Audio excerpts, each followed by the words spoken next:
to be very infatuated by Hitler, your real project. Don't know the word. Are you infatuated by him? I would regard myself as his ambassador to posterity. If I can put it like this, the average journalist, and I think you went through a journalist school yourself, your editor will say when you're writing something nasty about David Irving, is he dead yet? If he's dead, then we can write what we want.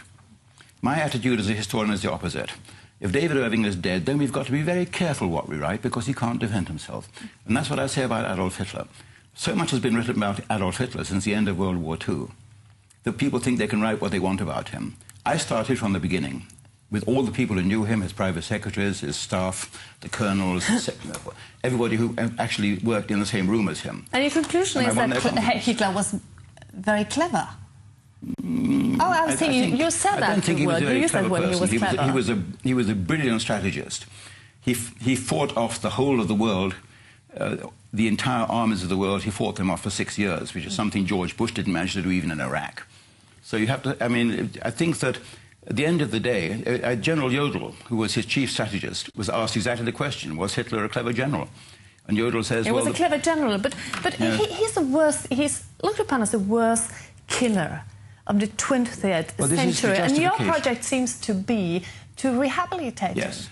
Not to rehabilitate, but to stone clean him. Stone clean? There's a subtle difference. It's not whitewashing, it's stone cleaning. So much muck has been thrown at the name of Adolf Hitler that I come along with my bucket and sponge and I want to see what actually happened. OK, he was a criminal. His private secretary, Christa Schroeder, said, Mr. Irving, he could be very cruel. And she gave me some certain examples. Another person who was with Himmler, with Hitler, he said, I remember when Himmler came into the room, the chief of the SS, and Hitler sat on the edge of the table and saying, yes, liquidate the prisoners in Buchenwald. Don't let them fall into the American hands. So I won the trust of Hitler's staff when I wrote my biography. And you won the trust of Hitler's staff? Yes, they trusted me with their private papers and diaries and with what actually happened. Yes, and you said that Hitler ordained you to write his biography. Yes. How could he? He didn't actually say David Irving, but what he said to his doctor at the beginning of September 1944, and the doctor wrote it down in his diary, which he gave me.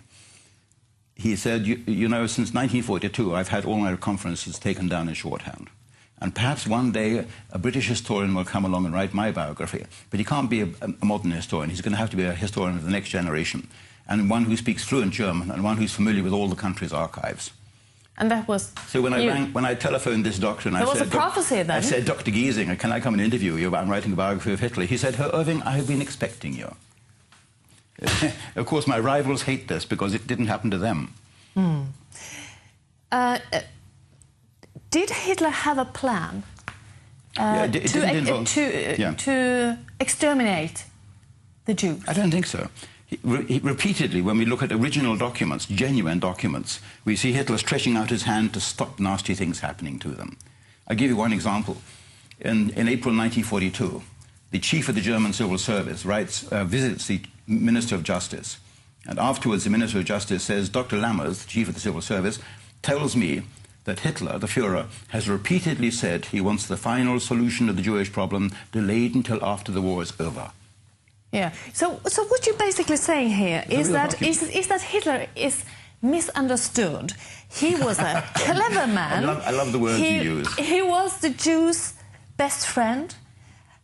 He didn't know anything about the gas chambers. And all this, how likely is it that the man on the top didn't know anything about all these things? Put it the other way around. There's no evidence that he did know. It's not quite the same thing. I'm quite happy if you come along now 10 years' time, if I'm still around, and you say, Mr. Irving, I found the document. Here, you're wrong. And I say, thank goodness, at last the rat race is over and I can just watch TV in the evenings. But there is no document. You've done just the same, because you say, I've looked through all the documents. I can't find any evidence that Hitler had a plan to exterminate the Jews. So you couldn't hang him. So that is the proof that he didn't know. Well, in England, we've always had this principle that a man is innocent until proven guilty, even Adolf Hitler.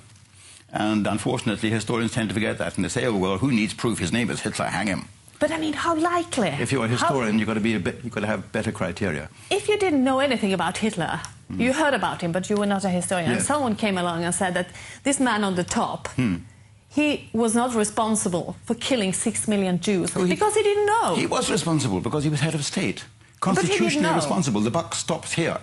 But For me, if I'm writing a book about the rise and fall of the Third Reich, then Hitler was responsible. What the hell? But if I'm writing a book about Adolf Hitler, the man, and the evidence appears to point out the fact that people were doing things in his name without him knowing, which is what I think happened, then you've got to find out and write it. Do you have to get into the archives and say, there's not a single paper where it's written that Hitler was responsible, he knew, so the conclusion is that he didn't know. Of course he knew. He was the man on the top. He knew what the people under him were doing. This is the Hollywood image of Hitler, the omnipotent, omniscient Adolf Hitler. And he wasn't. His breath smelt. His teeth were falling out. He was an unpleasant man in many ways. His staff adored him. But he wasn't the omnipotent. He wasn't the Hollywood Madison Avenue version of Hitler. I very soon found out when I began discussing him with his staff, all of whom were educated people, that there were two Hitlers. There was the Madison Avenue Hitler, the published edition of Hitler, and there was the real Hitler that these people had been working for. You had a daughter. Yeah. Josephine. I've had 5 daughters. Yes, but let's talk about your eldest daughter, I believe, Josephine. Poor Josephine, yes. Yes. God rest her soul. What happened to her? She was schizophrenic. Very, very sad. She suffered schizophrenia for 18 years from her teenage years, and then when she was aged about 35, she killed herself. And I know what you're going to say. You're going to say that under the Nazis, they would have liquidated her.